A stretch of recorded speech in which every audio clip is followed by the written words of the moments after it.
अब तीसरे लेटर की तरफ चलते हैं। ये है सा। बेटा पढ़ो इसको। सा। इसको हमने एस के साथ लिखना है, इसमें थोड़ी सी बात है, मैं बताता हूँ। तो एस डबल ए जब हम लिखेंगे सा, वो कहेगा जी एस में तो विस्लिंग शो होती है। हम कहेंगे जी बेटा बिल्कुल एस में विस्लिंग शो होती है, एस में सीटी की आवाज़ आती है। तो वो यहाँ पे एतराज़ कर सकता है कि आपने एस डबल ए क्यों लिखा। सी के साथ भी बन सकता, सी में भी विस्लिंग शो होती है खैर। तो एस में विस्लिंग शो होती है तो ये सा हो गया। तो बच्चा वो सा ही पढ़ेगा विस्लिंग के साथ। हम उसे कहेंगे बेटा एस का जो साउंड है वो क्या है। जब हम बच्चे से एस का साउंड पूछेंगे वो कहेगा जी एस का साउंड है स, स, स। जैसे हम पूछते हैं ना जेड का साउंड क्या है, आगे चल के जब हम हरूफ सफ़ीर पढ़ाएंगे तो जेड का साउंड पूछेंगे, बेटा जेड का साउंड क्या है, वो कहेगा ज, ज, ज, ये जेड का साउंड है। लेकिन हम उससे पूछेंगे कि जो एस के साउंड में जो विस्लिंग शो हो रही है, आपने वो विस्लिंग शो नहीं करनी। अगर आप एस के साउंड में विस्लिंग शो नहीं करते हैं तो ये ऑटोमेटिकली सा बोला जाएगा। क्योंकि अगर आप एस का जो साउंड है उसको शिद्दत से बोलेंगे, हार्डली बोलने की कोशिश करेंगे तो विस्लिंग आ जाएगी। ठीक है। अब कहना ये है कि इसमें आपने विस्लिंग शो नहीं करनी और बोलना है सा। बेटा बोलो, वो बोलेगा सा। बेटा विस्लिंग शो ना करें, आप विस्लिंग शो ना करें। अगर आप विस्लिंग इसमें शो करते हैं तो ये सीन बन जाएगा। जब ये सीन का साउंड बनेगा तो मीनिंग चेंज होगा, क्योंकि अभी तो हरकत शुरू नहीं हुई। हरकत शुरू होने पर भी मीनिंग चेंज होगा और विस्लिंग शो करने से हरफ भी चेंज हो जाएगा, जिससे मीनिंग कन्फर्म तब्दील हो जाएगा। और आपको याद होगा कि शुरू में मैंने कहा था कि हमारा जो मेन मकसद है वो आपको मीनिंग की तब्दीली से बचाना है। बेटा हम आपको मीनिंग की तब्दीली से बचाना चाह रहे हैं और आप बचना नहीं चाह रहे। ठीक है। आप इसमें विस्लिंग शो नहीं करेंगे। ठीक है। दूसरी बात यह है, यहाँ पे फिर आप मतलब अपना कैमरा ऑन करेंगे और समझाएंगे कि देखें जी सा, टिप ऑफ द टंग, ये जो आपकी ज़ुबान की नोक है, मैं ना व्यू चेंज कर रहा हूँ। व्यू बार बार मैं क्यों चेंज कर रहा हूँ, इससे होता ये कि बच्चा ना एक चीज़ का लकीर का फ़कीर नहीं बनता। मेरा व्यू चेंज करने का मकसद यही है कि एक बच्चे को आपने अगर 20 मिनट सबक पढ़ाना है तो 20 मिनट के अंदर 5-6 तरीके स्टाइल, यानी कि इस घर में पढ़ा दिया, फिर दूसरे घर में, फिर तीसरे में, फिर चौथे में, फिर पांचवें घर में, यानी कि मुख्तलिफ तरीक़ों से आपने ना चेंज करते रहना है। जैसे आपने जो ग्राफिक डिज़ाइनर होते हैं, जो मुझे एक बता रहा था कि जब हम वीडियो बनाते हैं, अब जैसे कोई ऐड लगती है, जैसे मैंने दारुस्सूकून की अपनी ऐड बनाई हुई है, या जो भी इदारा अपनी ऐड बनाता है वो बार बार 1-2 सेकंड के बाद थीम क्यों चेंज करता है, इमेज क्यों चेंज करता है। उसकी वजह ये ताकि लोग उसके साथ जुड़े रहें, उस वीडियो के साथ बंधे रहें। अगर एक ही लिखाई लिखती हुई नज़र आ रही है, पीछे एक ही तस्वीर लगी हुई है, फिर वो क्या करेगा, फिर तस्वीर को देखेगा नहीं, बस ऐसे ही सुनता रहेगा। ठीक है। ये नहीं होने देना। तजस्सुस पैदा करने के लिए एक ग्राफिक डिज़ाइनर मुझे बता रहे थे कि फिल्म इंडस्ट्री का भी ये उसूल है कि हर 3 सेकंड के बाद व्यू चेंज करो। अगर हर 3 सेकंड के बाद आप व्यू चेंज करते हैं तो देखने वाला देखता रहेगा, वो नई सीन को देखने के लिए बेताब बैठा होता है। 3 सेकंड से ज़्यादा का ना हो। तो वही रूल जब मैंने अप्लाई किया तो यकीन जाने बहुत अच्छा फीडबैक आया, और जो चीज़ एक हफ्ते में याद होती थी वो 1-2 मिनट में, 5 मिनट में, 6 मिनट में याद हो गई। तो यही रूल मैं आपसे बयान करना चाह रहा हूँ कि आपने व्यू चेंज करना है, स्टाइल चेंज करना है। कभी आप उसको कोरल ड्रा में ले जाएं, कभी आप उसको इन पेज में ले जाएं, कभी आप उसको ऑफिस में ले जाएं, कभी आप कोई तस्वीर डाउनलोड करके उस टाइप की रख लें, जैसे कश्ती की तस्वीर हम डाउनलोड करके रख सकते थे। और इसी तरीके से कभी आप यहाँ पे लिखें, कभी आप किसी और जगह पे लिखें, तो उसका जो स्टाइल है, जो व्यू है, वो बार बार चेंज होता रहे, ताकि शेप को याद करने में उसको कई स्टाइल जो आपने अपनाए हैं वो मदद दे। ठीक हो गया। दूसरी बात, अब हमने सा का मखरज बताना है। ठीक है। सा का मखरज बताना ज़रूरी है। ठीक है। ये है ज़ुबान, ज़ुबान की नोक, टिप ऑफ द टंग। और ये जो रैबिट टीथ हैं, रैबिट टीथ के किनारे को टच करने की कोशिश करनी है। शिद्दत से टच करेंगे तो विस्लिंग शो हो जाएगा। नॉर्मली करेंगे तो क्या होगा, सिर्फ सा सा शाबाश बेटा, ट्राई करो ट्राई करो। एस में विस्लिंग शो नहीं करो बेटा, उसको समझ आ रही है क्योंकि वो इंग्लिश ऑलरेडी जानते हैं। बेटा एस में आपने विस्लिंग शो नहीं करनी बस।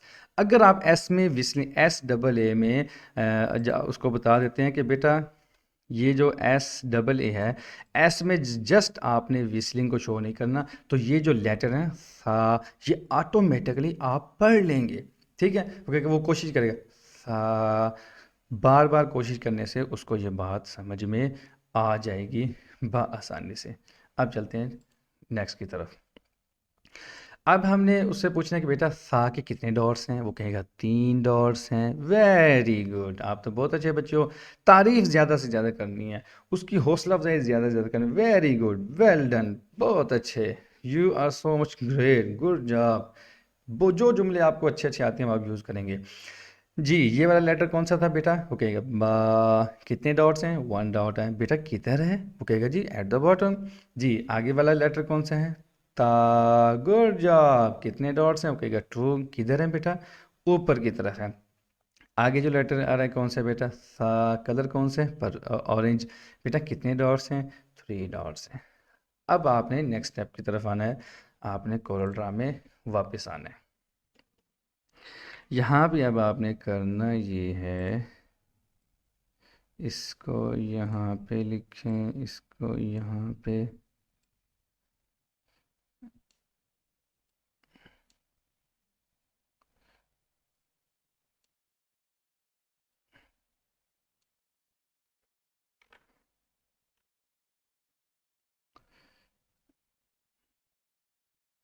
अब यहाँ पे सवाल होगा, सवाल ये होगा, देखो बेटा ये है एज ए बोट, ये है एज ए बोट, ठीक है।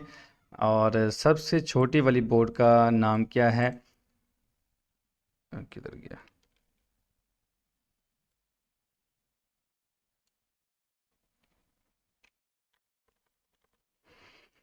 जी, सबसे छोटी वाली बोर्ड का नाम क्या है, वो कहेगा बा। गुड जॉब बेटा। अगर मैं ये डॉट यहाँ से इरेज कर दूँ और इस डॉट को मैं यहाँ पे लगा दूँ, तो ये क्या बन जाएगा, वो कहेगा ता। Good job. अगर मैं इन 2 डॉट्स को यहाँ से हटा दूँ, तो मैं इस 3 डॉट्स को ऊपर लगा दूँ, तो क्या बन जाएगा, वो कहेगा सा। Good job. अगर मैं ये 1 डॉट दोबारा से नीचे लगा दूं तो क्या बन जाएगा, वो कहेगा बा। Good job. अगर ये मैं 3 डॉट्स ऊपर लगा दूं तो क्या बन जाएगा, सा। Good job. यहाँ पे आपने व्यू चेंज कर लिया। अब आप आ जाएं इधर, यहाँ पर भी आप ऐसे कर सकते हैं। ये मैं सारे तरीके आपको मैं इसलिए बता रहा हूँ ताकि आप व्यू चेंज करते रहें। दिनों का काम घंटों में आप बआसानी से कर पाएँ। जी बेटा ये क्या है, वो कहेगा बा। इसको आप दरमियान में कर लें, इसको आप कोई सा भी कलर दे दें जैसे येलो। जी बेटा ये क्या है, बा। Good job. ये क्या है, ता। Good job.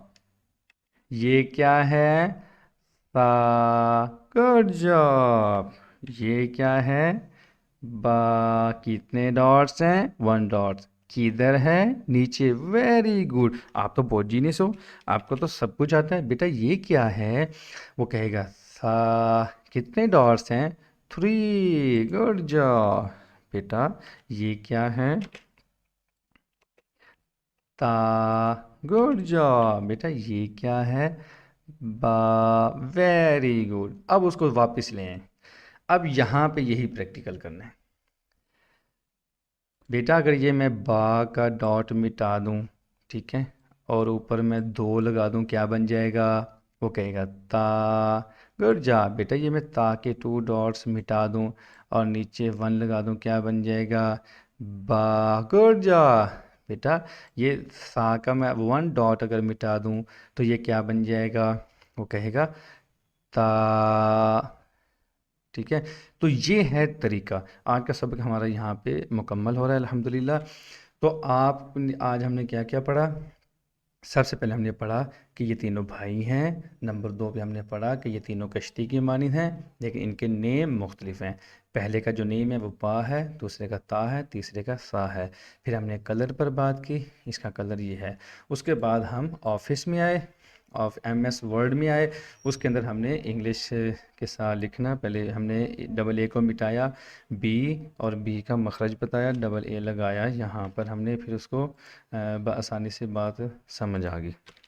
उसके बाद हमने ता के बारे में भी ये रूल अप्लाई किया, सा के बारे में भी ये रूल अप्लाई किया, लेकिन सा में हमने उसको बता दिया कि एस में विस्लिंग जस्ट आपने शो नहीं करनी। अगर आप विस्लिंग शो नहीं करते हैं तो ये ऑटोमेटिकली ठीक पड़ जाएगा। और उसके साथ साथ फिर हमने मखरज पर बात की। हमने कैमरा ऑन करके बा का मखरज बताया, ता का मखरज बताया, सा का मखरज बताया। याद रहे, तारीफ़ आपने खूब करनी है, तारीफ़ में आपने कंप्रोमाइज़ नहीं करना, रज के तारीफ़ करनी है। अगर उसने 6 लेटर पढ़े हैं, 6 में से 4 मिस्टेक्स हैं और 2 ठीक पढ़ी हैं, तो आपने 2 की तारीफ़ ज़्यादा करनी है। इतनी तारीफ़ करनी है कि अगले दिन वो 4 की 4 जो मिस्टेक्स थी वो भी ख़त्म हो जाए। फिर यहाँ पर भी आपने इस पॉइंट ऑफ फोकस की वजह से यहाँ पर भी आप मतलब ये लिखेंगे BAA, मतलब आप यहाँ पे भी लिखेंगे ताकि उसको बआसानी याद हो जाए। अब उसके 4 लेटर हो गए हैं, ठीक है। जब आप सबक सुनेंगे तो आप उनसे 4 लेटर सुनेंगे। अलिफ खाली, गुड जॉब। बा के नीचे एक नुक्ता, 1 डॉट, वेरी गुड। ता के ऊपर 2 डॉट्स, सा के ऊपर 3 डॉट्स। ये सवाल भी आप लाजमी करेंगे। फिर आप टोकमा सुनेंगे। कभी भी आपने अलिफ बा ता सा रोज़ाना की बुनियाद पे ऐसे नहीं सुनना। आपने एक मर्तबा ऐसे सुनने के बाद, बेटा ये क्या है? ता। बेटा ये क्या है? अलिफ। बेटा ये क्या है? सा। बेटा ये क्या है? बा। बेटा ये क्या है? सा। ये क्या है? अलिफ। ये क्या है? ता। ये क्या है? सा। ये क्या है? बा। ये क्या है? अलिफ। ये क्या है? सा। ये क्या है? बा। आप इतना जल्दी जल्दी पूछ रहे हैं, बच्चा खुद कहेगा। क्यों? मैंने स्पीड क्यों बढ़ाई? ताकि मुझे अंदाज़ा हो कि उसको शेप्स याद हुए भी हैं या नहीं हुए। ये बात अपने पल्ले बांध लें कि हमने शेप्स याद करवाने और उसको बताना है कि मैं आपको ये जो लिखने का स्टाइल है मैं वो याद कर, आप शेप जेन में रखेंगे कि ऐसे लिखा जाता है। फिर आप उसको घर में कहेंगे आपने वाइट बोर्ड यूज़ करना है, ठीक है। वाइट बोर्ड यूज़ करना है, उसकी वीडियो बना के मुझे असाइनमेंट आपने सबमिट करनी है। अगर वाइट बोर्ड नहीं है, कॉपी है, तो कॉपी पे लिखना है। फिर ये कहना है कि आपने अपने बाबा को, मम्मा को ये पढ़ाना है।